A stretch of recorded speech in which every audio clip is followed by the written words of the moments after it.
At Christmas dinner, my dad said, "You're a burden. You can't live with us anymore." When I packed up and told them I stopped paying the bills, Christmas dinner had nearly ended when my father set down his fork, looked me dead in the eye, and said, "You're a burden. You can't live with us anymore." The room froze. Mom let out a nervous laugh. Lily, my 16-year-old sister, stared at me with her fork suspended midair. I swallowed, put my fork down, and watched him wait for me to react. "You heard me," he said. "You've overstayed your welcome. Move out." I was 23, working steady, paying the electric, internet, and most of the groceries, keeping the house afloat while dad had been unemployed and mom worked part-time. I wasn't a burden. I was the reason the lights stayed on. But I didn't argue. I stood up, carried my plate to the sink, nodded at Lily, and walked out. That night, I packed in my room. Lily knocked an hour later, red-eyed. "What the hell was that?" she whispered. "I'm gone tomorrow," I said, stuffing my laptop in my bag. She wanted to come, but she was in high school. I couldn't take her. She bit her lip. "You'll regret this." "Maybe," I shrugged. I left before anyone woke the next morning, loaded my car, and as I pulled away, removed my name from every bill in our banking app. Electric, internet, water, even the streaming account I'd been paying for. If they couldn't manage without me, that was on them. I crashed on my friend Jake's couch for a few days and relished the freedom. Then the calls started. 7 from mom, 2 from dad, text from Lily. They were freaking out. The power was cut. I didn't answer until Lily texted that dad was losing his mind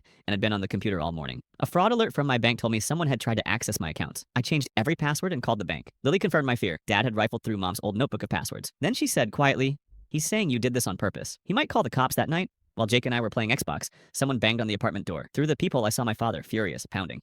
He demanded I open up. When I didn't, he kicked the door. I called 911. Officers arrived fast and led him away in cuffs. He scowled at me as they hauled him off. "You did this," he spat. Lily called an hour later. Mom was hysterical, blaming me for everything. Relief warred with a cold satisfaction in me.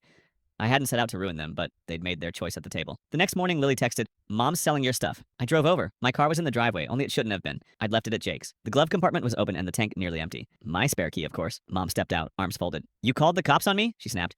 "You stole my car." I walked in. Lily whispered that mom had pawned my laptop. I called 911 again. When the officer asked if my mother had admitted it, Lily confirmed. The color drained from her face. Neighbors gathered as officers questioned her. She tried to lie, then broke down. She was handcuffed. Watching her go was surreal. She wailed about being a struggling mom. Screamed my name. Pleaded. But I stood calm. "You had choices," I told her earlier before the cops led her away. "You could have worked more or asked for help. Instead, you threw me out." Lily stood beside me, stunned. "Is this really happening?" she whispered. And it was. For the first time in years, I felt at peace. Then my phone buzzed with a text from an unfamiliar number. "You're going to regret this." Dad had been bailed out. The threat in that message tightened something in my chest. Lily urged me to leave. I didn't.